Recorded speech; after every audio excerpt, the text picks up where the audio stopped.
আসসালামু আলাইকুম। 1971 সালের ভারত পাকিস্তান বালযুদ্ধ, যে বালযুদ্ধকে নিয়ে আজকে আবার দেশটাকে দুই ভাগে বিভক্ত করার চেষ্টা চলছে। তো 71-এর বালযুদ্ধে আসলে কতজন মানুষ মারা গিয়েছিল, কতজন নারীকে ধর্ষণ করা হয়েছে, তারপরে কতজন মুক্তিযুদ্ধে অংশ নিয়েছিল, এটা নিয়ে তো একটা বের করা দরকার, তাই না? এই যুদ্ধ নিয়ে এত আবেগ, এত কিছু বাংলাদেশের মানুষের, তাহলে আপনারা এটা আমাদেরকে জানাবেন না যে আসলে মানুষ কতজন মারা গিয়েছে, কি হয়েছে, কি, এটা তো জানা দরকার। তো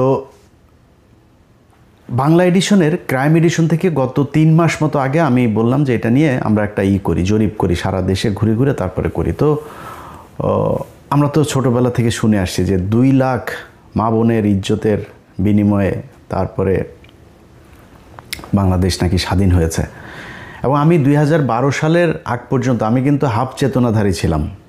আমি বিশ্বাস করতাম আসলে পাকিস্তানির এতগুলি মানুষের, সেই যে ছোটোবেলা থেকে দেখেছেন না, এই যে সিনেমার মধ্যে দেখানো হয়তো নিজের সন্তানকে আপনার বাইরে বের করে দিয়ে মুক্তিযোদ্ধাকে ওনার সেটার ভিতরে ওর খেতার ভিতরে ঢুকায় দিয়ে তারপরে বাঁচিয়ে রেখেছে। ওই সিনেমা দেখেছেন না, কি যেন হাঙন নদীর গ্রেনেড না কি যেন সিনেমার নাম।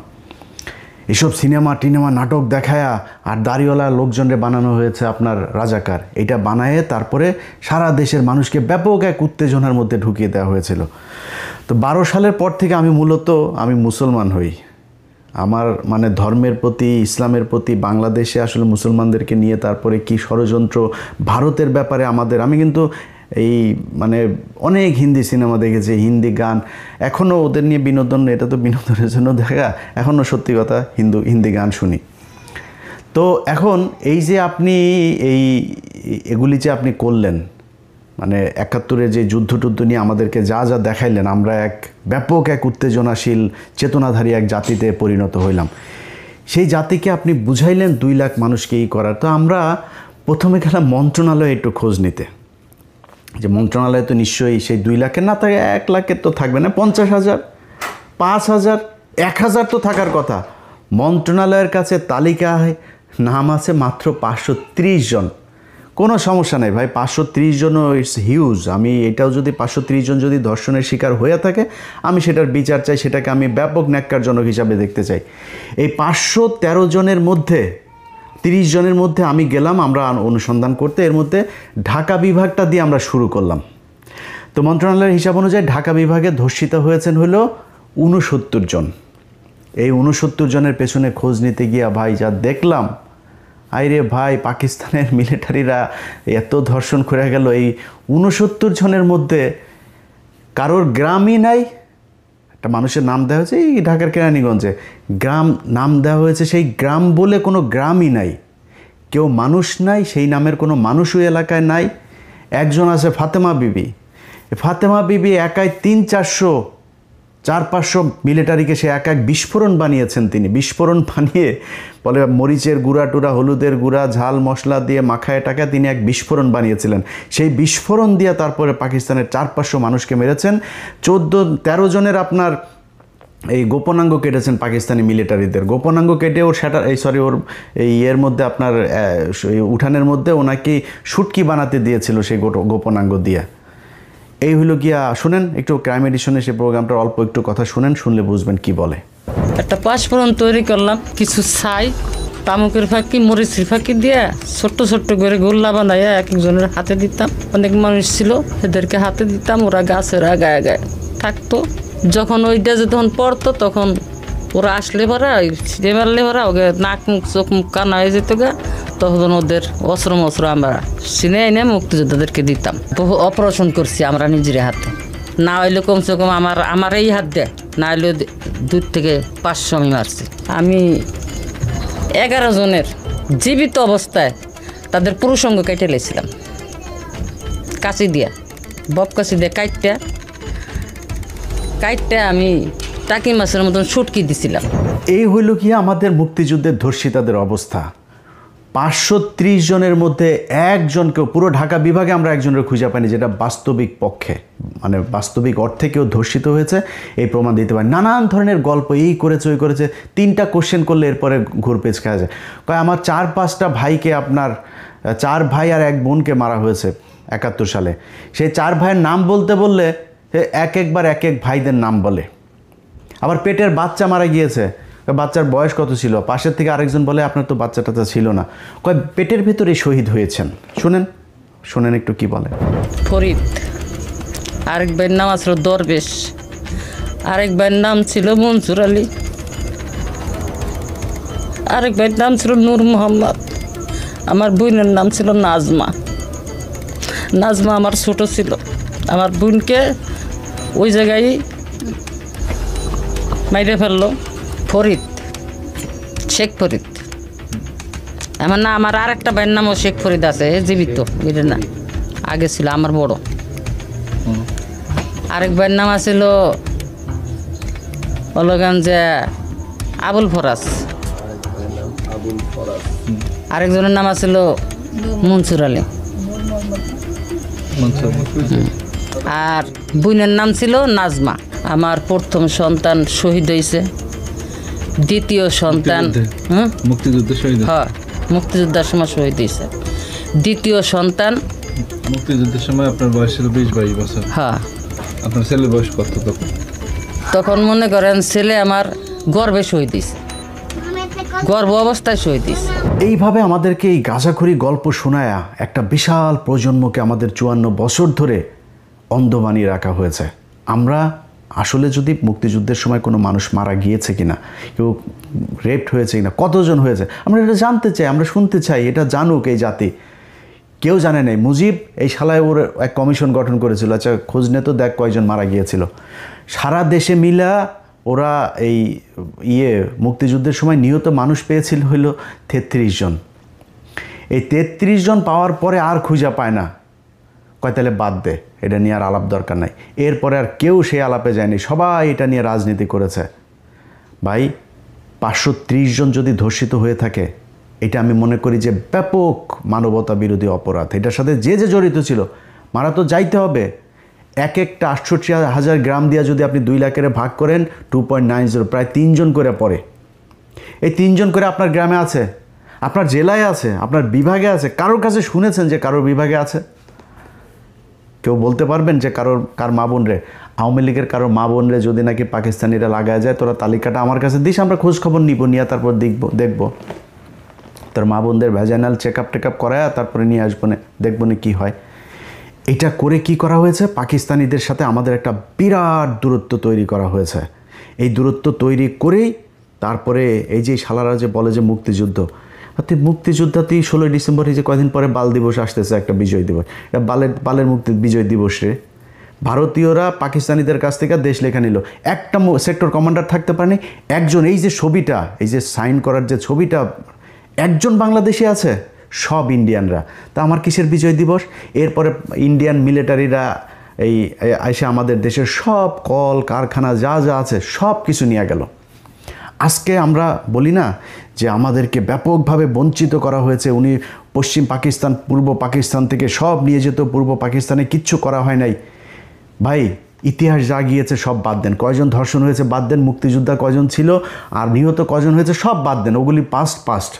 আপনি বর্তমান নিয়ে করতে চান, আপনি দেখবেন যে পাকিস্তানের এই যখন কিনা আমাদের 1971 আগ পর্যন্ত যখন একসাথে ছিলাম, তখন পর্যন্ত আমাদের দেশে কি মিল কল কারখানা কি হয়েছে, হসপিটাল স্কুল কলেজ যা যা হয়েছে, এটা তো এখন আছে, তাই না? আমরা গুগলে সার্চ দিলে পাবো না? আচ্ছা ভাই, আপনি কি জানেন যে এই যে বুয়েট কারা করেছে জানেন? এই যে বঙ্গবন্ধু শেখ মুজিব মেডিকেল কলেজ 1965 সালে এটা করা, সেইখান থেকে এসে তারপরে আপনার এটার নাম দিয়েছে 1998 সালে এটার নাম পরিবর্তন করে তারপরে আওয়ামী লীগ এটা করেছে। BUET, KUET, RUET, CUET, Chittagong medical, sir Salimullah medical, Rangpur medical, Mymensingh medical, যত রাজশাহী মেডিকেল, রাজশাহী ইউনিভার্সিটি। আরে ভাই, যুদ্ধের ঠিক 1 বছর আগে 1970 সালে জাহাঙ্গীরনগরটা দিয়ে গিয়েছে। মিল কলকারখানার নাম শুনবেন, Adamjee jute mill, Dhaka jute mills limited, Amin jute mills limited, Khulna jute mills, Karnaphuli rayon mill, Pragati industries, Kaptai জলবিদ্যুৎ, Chandraghona paper mill, Ispahani cotton mills, Khulna newsprint, Chittagong dry dock, eastern refinery limited, যা যা আছে এগুলো সব পাকিস্তান করে দিয়ে গিয়েছে। আপনি জানেন এই যে কমলাপুরটা আছে না আমাদের বিশাল সুন্দর এক কমলাপুর রেল স্টেশন পাকিস্তান করে দিয়েছে। যে জাতীয় সংসদ ভবনটা আছে না, এই সংসদ ভবনটা এই পাকিস্তান তারপরে করে দিয়ে গিয়েছে এই দেশে। আপনি আমারে বলেন 1971 সালের পর থেকে ঢাকা মেডিকেল 1921 সালে প্রতিষ্ঠিত, কিন্তু এটার বেশিরভাগ যে বিভাগগুলো আছে, ঢাকা মেডিকেলটা ব্রিটিশ আমলে করে দেয়া, এটার যত মানে এই এক্সটেনশন সব পাকিস্তান আমলে করা হয়েছে। এখন এই যে ঢাকা মেডিকেলে আপনি যুদ্ধ হয়েছে না 1971 সালের আগে, এটার বলা হতো প্রাচ্যের অক্সফোর্ড। সেই প্রাচ্যের অক্সফোর্ড 1971 সালের পর থেকে এটার এক্সটেনশন কি হয়েছে জানেন? 1974 সালে চারুকলা একাডেমি অনুষদ, চারুকলা এক অনুষদ ছাড়া এই ঢাকা মেডিকেলে, ঢাকা বিশ্ববিদ্যালয়ের যা যা আছে সব কিছু অধঃপতন হয়েছে। একটা মিল কলকারখানা বলেন তো, কোন মিল কলকারখানা আমাদের এই দেশে হয়েছে 1971 সালের পরে? গার্মেন্টস হয়েছে, আমাদের দেশের নারীদেরকে সব ন্যাংটা করে তারপরে রাস্তায় নামাইছেন, সারাদিন না খায় থাকে, না খেয়ে থেকে তারপরে সেখানে প্রতি মাসে 5,000, 7,000, 10,000, 15,000 বেতন পায়, মাস শেষে পুষ্টিতে ভোগে, বিয়ে হয় না, বাচ্চা হয় না, টিনের চালার ভিতরে এক এক ঘরের ভিতরে গাদাগাদি করে 8জন 10জন থাকে, সকালে ভোরে থালাবাটি নিয়ে তারপরে যায়, রাত 8টা 9টার সময় আসে। যেগুলি একটু সুন্দরী তাদেরকে গার্মেন্টস মালিক ওই সুপারভাইজার টাইজারেরা করে কোনটা খায়। এই হচ্ছে আমাদের দেশের উন্নতি। আরেকটা উন্নতি কি হয়েছে, আমরা বিদেশে লোক পাঠাই, যেটা দিয়ে এখন দেশটা টিকে আছে। এর বাইরে পাকিস্তান যাওয়ার পরে এই বাংলাদেশের মিনিমাম কোনো ধরনের কোনো উন্নয়ন হয় নাই।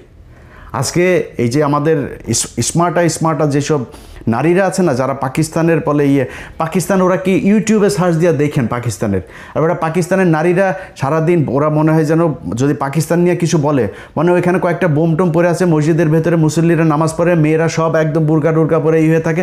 পাকিস্তানে গিয়ে দেখেছেন কোনো দিন? ইউটিউবে দেখেন। জীবনের ইচ্ছা আছে পাকিস্তানে যাব, ইনশাল্লাহ সৌদিতে যাবো আর পাকিস্তানে, 2 জায়গায় যাওয়ার খুব ইচ্ছা আছে, স্বপ্ন আছে, যাব। সেখানে ইউটিউবের মধ্যে ঘুরলে তারপরে দেখা যায়। আর ভাই ইসলামাবাদের হাইওয়েগুলি দেখছিস ইউটিউবে, ওটা কি আমেরিকা না পাকিস্তান এটা বোঝা যায় না। পাকিস্তান এমন কোনো জিনিস আছে যেটা কিনা তারা বিদেশ থেকে রপ্তানি করা লাগে, সব নিজেরা তৈরি করে।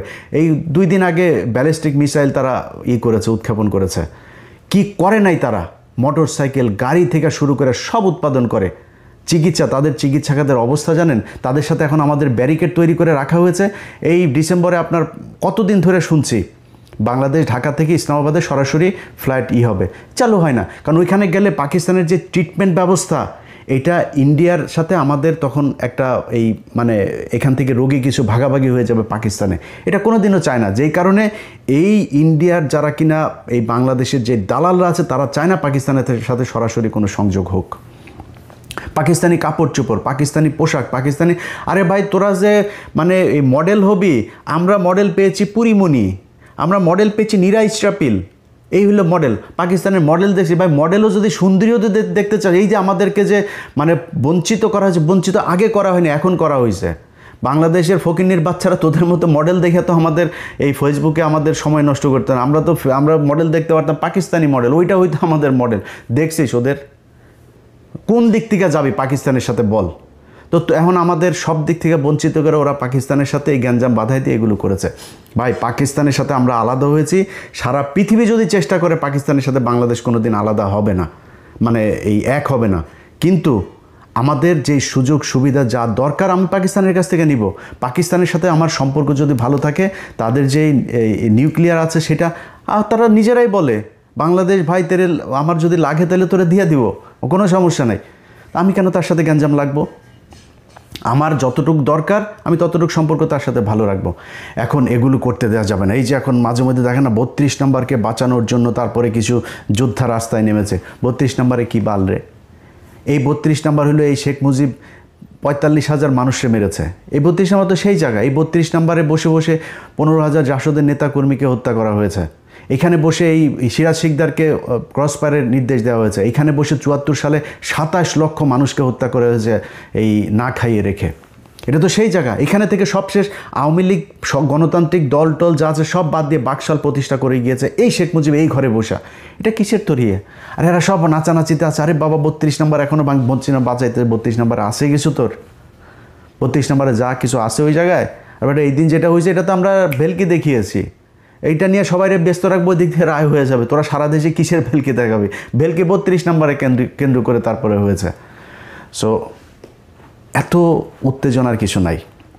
এই বাল যুদ্ধ নিয়ে আমাদেরকে আর আলাদা করা যাবে না, এই দেশের মানুষকে বিভ্রান্ত করা যাবে না। যারা যাবে এইটারে কেন্দ্র করে, এই যে বাউলের দেখেন না, বাউলের পক্ষে এই যে বিএনপির মহাসচিব এই কুলাঙ্গারের বাচ্চা এই বলে যে বাউলের টাউল এগুলোর পেতে, কুলাঙ্গারের বাচ্চা তুই কেটা জানি না আমরা, তুই সারা জীবন তোর মেয়ে একটা আছে, ঘর জামাই আরেকটা আছে, দুইটা অস্ট্রেলিয়াতে রেখে তোর টাকা পয়সা সব পাচার করছিস, ওই আওয়ামী লীগের সময় পর্যন্ত তুই টাকা পাচার করছিস অস্ট্রেলিয়াতে তোর মেয়ের কাছে, তোর মেয়ে এখন দেশে এসে রাজনীতি করে। এতদিন কই ছিলি? বাংলাদেশে মানুষ জীবন দেয়, তুই অস্ট্রেলিয়াতে বসে, তারপর তোর অবদানটা কি আমারে বল? হাসিনার বিরুদ্ধে অবদানটা কি তোর? ও মেয়েরে দেখছে নাকি ওর ভাইরে দেখছে? ওবায়দুল কাদের আর এই যে মির্জা ফখরুল আর ভাই আরেকটা আছে ফয়সাল, এই দুইটার চাঁদাবাজিতে ওই এলাকার মানুষ এখন ঘরে থাকা দায়। ও কয়েকদিন 2 দিন আগে লিখছে যে ওর নাকি বাড়িঘর কমেছে রাজনীতি করতে গিয়ে। তোর বাড়িঘর কমে? তোর বাড়িঘর তো সব অস্ট্রেলিয়ার থেকে শালা। ওরা এসে এখন এই মুক্তিযুদ্ধ নিয়ে বাউল দেখবেন, এই এদের সবার এগুলি সব এক জায়গায় হয়ে যাবে দেখবেন। বাউলের ক্ষেত্রে ওরা এক জায়গায় হবে। আরে ওরা আমার আল্লাহরে নিয়ে যেই কথা বলেছে, তুই কিসের বালের বাউল? কোন জায়গার বাউল আসছিস তুই এখানে করতে? ওরা এই মুক্তিযুদ্ধকে নিয়ে ইসলামকে আলাদা করেছে, দাড়ি টুপিওয়ালা লোকজনকে বানিয়েছে রাজাকার, এরা হচ্ছে গিয়া দেশ বিরোধী। এটা বানিয়ে সেই ভারতের যেই ন্যারেটিভ সেটা এখানে প্রতিষ্ঠিত। এই ন্যারেটিভ দিয়ে এই দেশের রাজনীতি করা যাবে না, আমরা করতে দিব না।